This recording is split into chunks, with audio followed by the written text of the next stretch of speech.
Hey everyone, welcome back to the channel.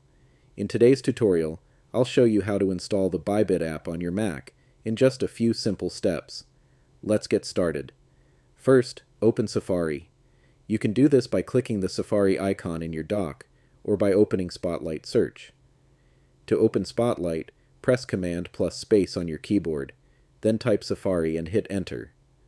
Once Safari is open, go to bybit.com. That's the official Bybit website. Make sure you're using the correct link so you don't end up on a fake or unofficial site. Now, at the top of your screen, click on File in the menu bar and select Add to Dock. A small pop-up will appear, allowing you to rename it if you want. I'll leave it as Bybit. After clicking Add, you'll see the Bybit icon appear in your dock. Here's the cool part. When you click on the Bybit icon, it opens in a standalone app-like window, separate from Safari.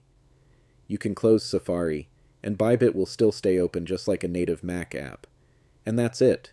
You now have the Bybit trading app installed on your Mac as a standalone web app. If you found this tutorial helpful, don't forget to like this video and subscribe for more quick tech tips and installation guides. Thanks for watching, and I'll see you in the next one.